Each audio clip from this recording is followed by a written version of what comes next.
Assalamualaikum warahmatullahi wabarakatuh. Selamat sore teman-teman.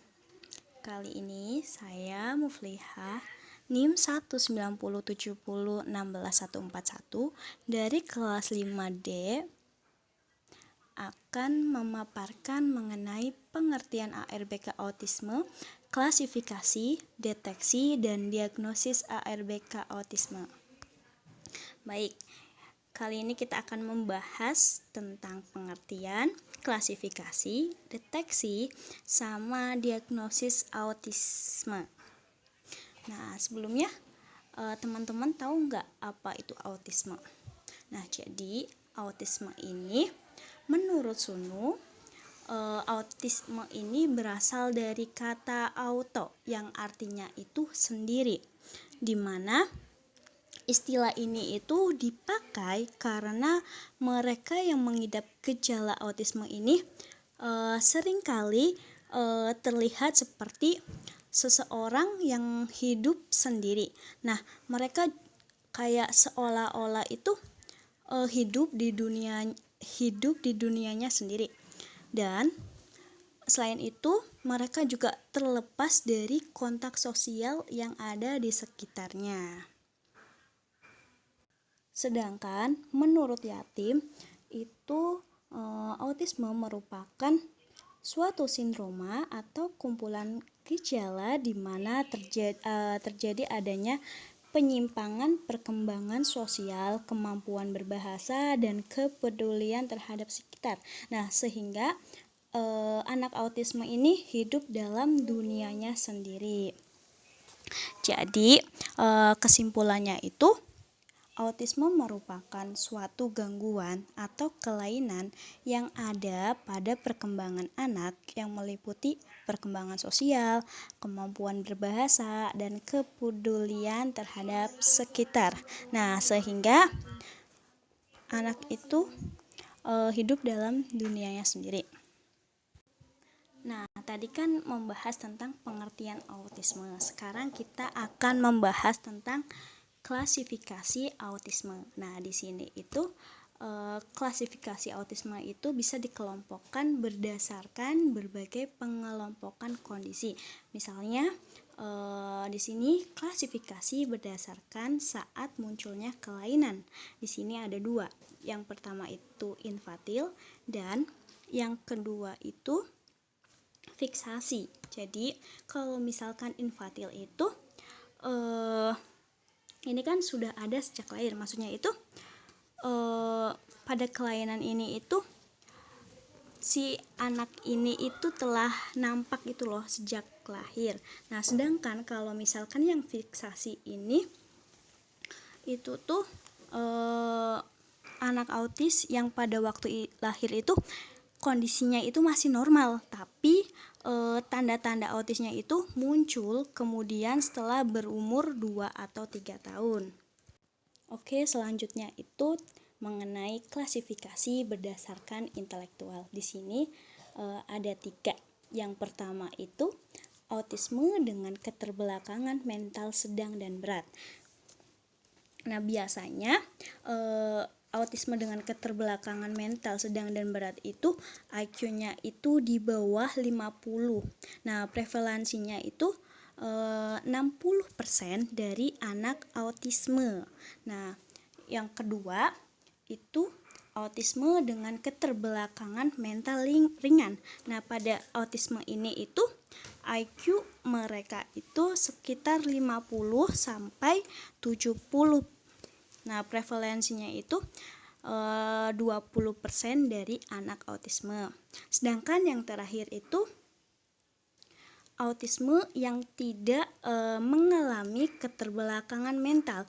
Di sini IQ mereka itu di atas 70%, sedangkan prevalensinya itu 20% dari anak autisme. Baik, kita berlanjut ke klasifikasi berdasarkan interaksi sosial. Di sini juga ada 3. Yang pertama itu kelompok yang menyendiri, di mana mereka itu terlihat menghindari kontak fisik dengan lingkungan sekitarnya. Selain itu juga mereka bertendensi kurang menggunakan kata-kata. Terus selain itu juga mereka sulit berubah meskipun usianya mereka itu bertambah. Nah, jika ada suatu perubahan, mungkin itu tuh hanya dapat mengucapkan beberapa patah kata yang sederhana saja. Nah, selain dari ciri itu, di sini juga kelompok menyendiri ini tuh, autisme ini tuh sering menghabiskan harinya itu berjam-jam untuk sendiri gitu loh, menyendiri. Nah, selain itu mereka itu mempunyai gangguan perilaku seperti bunyi-bunyi aneh, gerakan tangan, tabiat yang mudah marah, merusak dan menghancurkan mainannya. Kelompok yang kedua yaitu kelompok autisme yang pasif. Di sini itu mereka itu lebih bisa bertahan dengan kontak fisik daripada yang kelompok yang menyendiri tersebut, dan dia itu agak mampu bermain dengan kelompok teman sebayanya, tetapi dia itu jarang sekali mencari teman sendiri. Nah, sedangkan mereka itu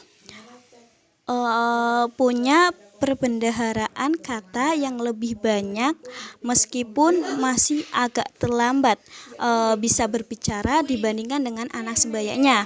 Nah, kelompok pasif ini itu masih bisa diajari dan dilatih dibandingkan dengan anak autisme yang menyendiri dan anak autisme yang yang aktif tapi aneh.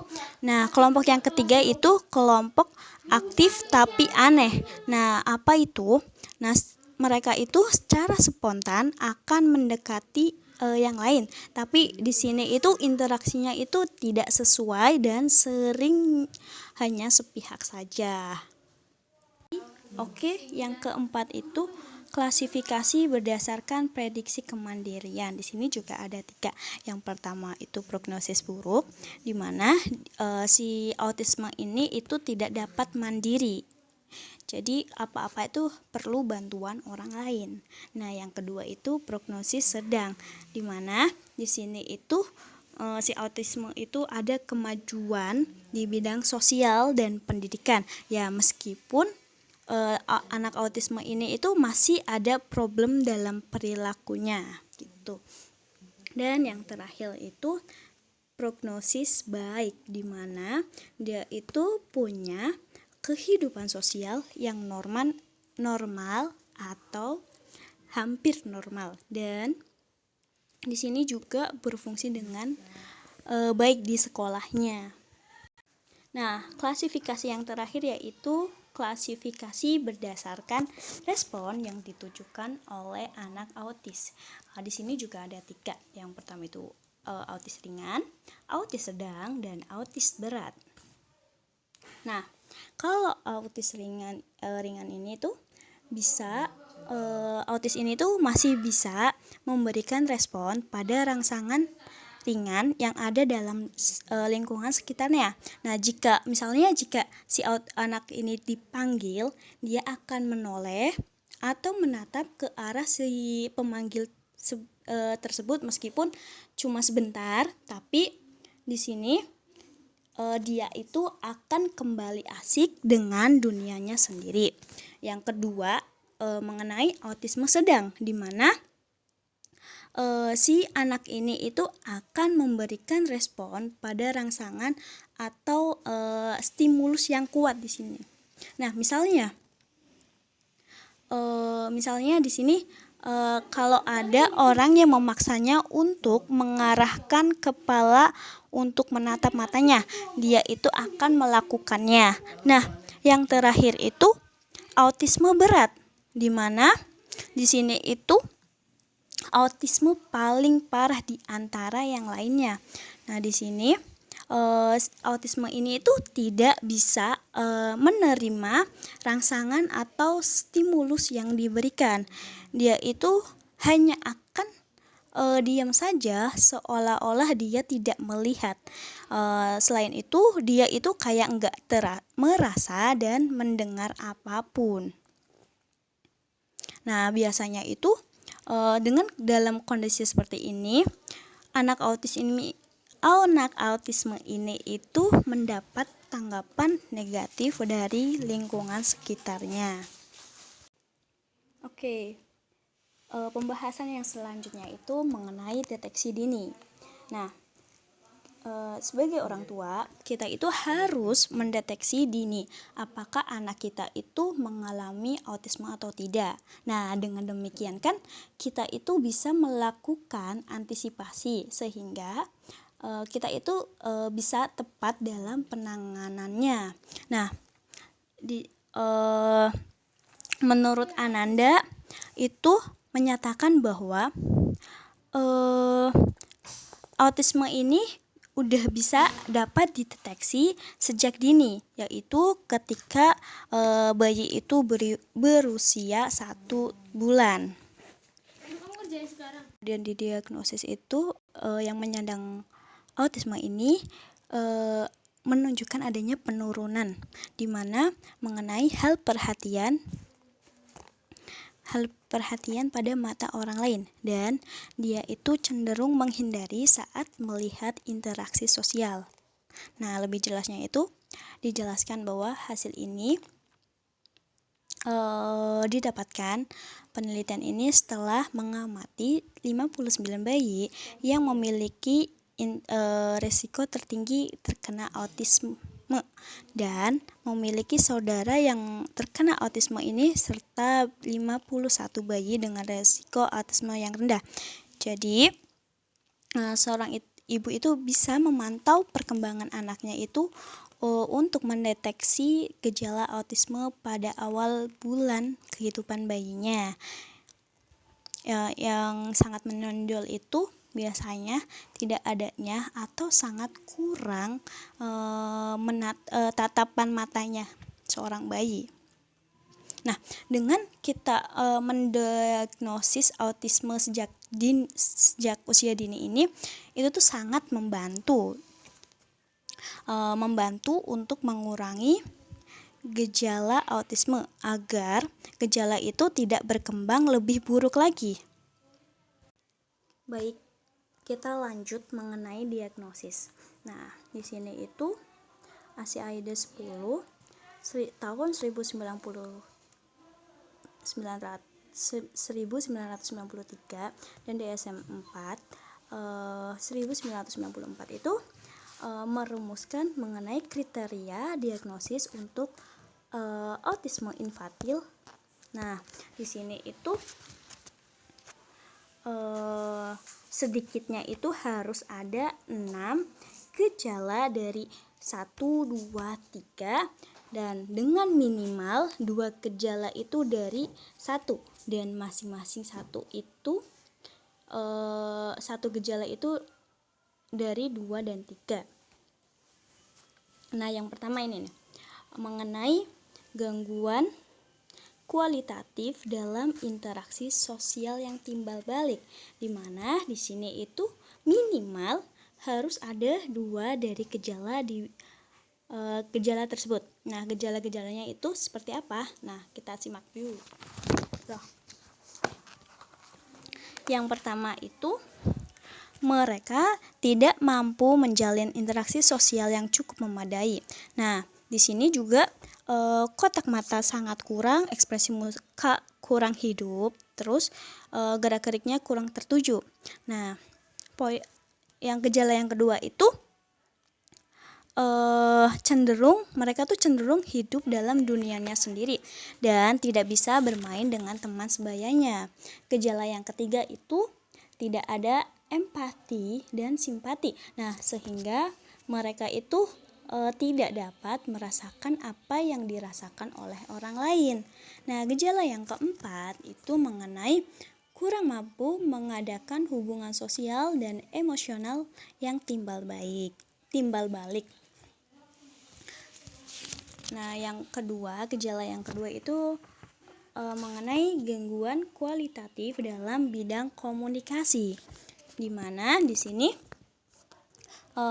ada beberapa faktor yang menyebabkan anak autisme itu mengalami gangguan kualitatif dalam bidang komunikasi. Nah, salah satunya itu karena adanya gangguan atau kerusakan pada susunan saraf pusat. Nah, kelainan yang paling konsisten itu yaitu kelainan pada otak kecil. Menurut Bauman, bahwa bagian tertentu dari otak anak autistik ini tidak berkembang dan otak ini juga tidak matang.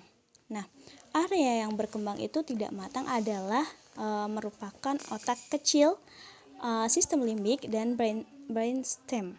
Nah, gangguan kualitatif dalam bidang komunikasi ini minimal itu harus ada satu dari gejala tersebut. Nah, di antaranya itu yang pertama perkembangan bicaranya itu terlambat atau sama sekali tidak berkembang. Nah, anak ini tidak berusaha untuk berkomunikasi secara nonverbal. Yang kedua yaitu bila anak autisme ini bisa bicara, maka bicaranya itu tidak dipakai untuk berkomunikasi. Nah, melainkan ucapan yang keluar dari mulut anak autisme ini lebih pada menyampaikan apa yang ada di otak mereka. Selain gejala tersebut, di sini juga ada gejala lainnya, yaitu sering menggunakan bahasa yang aneh. Nah, anak autisme ini sering menggunakan bahasa yang aneh, terus sukar dimengerti dan tidak lazim digunakan oleh orang yang normal gitulah. Nah, selain itu juga anak autisme ini itu bahasanya itu cenderung disampaikan secara diulang-ulang gitu. Nah, gejala yang terakhir yaitu cara bermain kurang variatif. Artinya anak autisme ini dalam bermain itu selalu monoton. Nah, dan selain itu juga anak autisme ini tuh kurang imajinatif dan tidak mampu menunjukkan adanya kreativitas. Dan di sini anak autisme ini kurang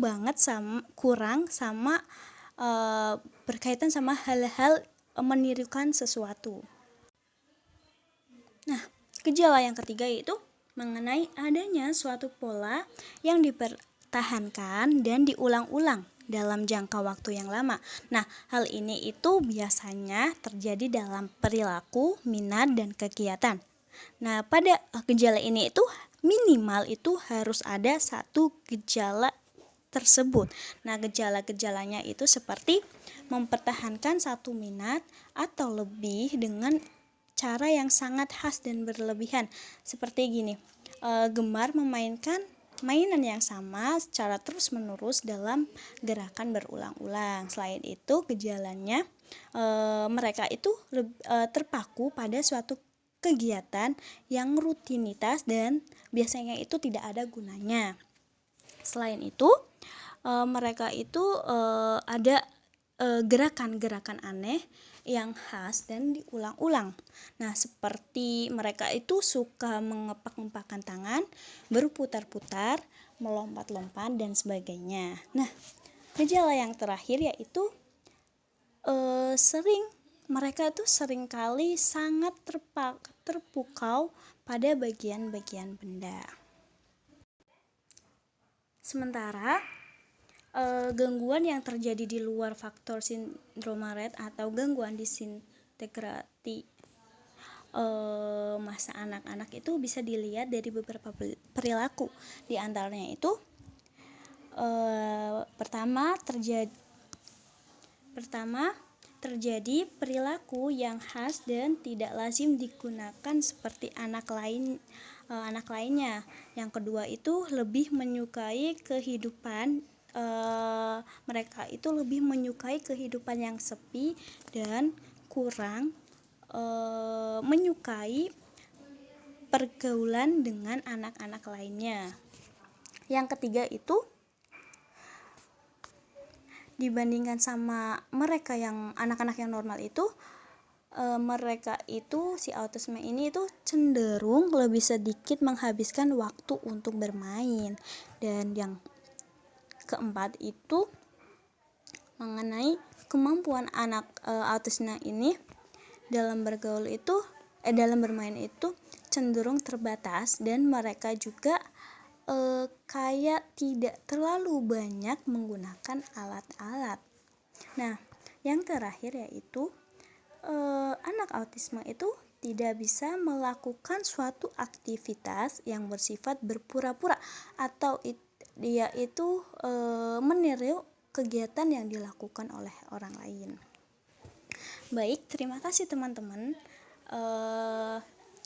Saya sebelumnya minta maaf apabila ada kesalahan dalam berkata-kata. Kurang-kurangnya mohon maaf. Wabillahi taufik wal hidayah. Wassalamualaikum warahmatullahi wabarakatuh.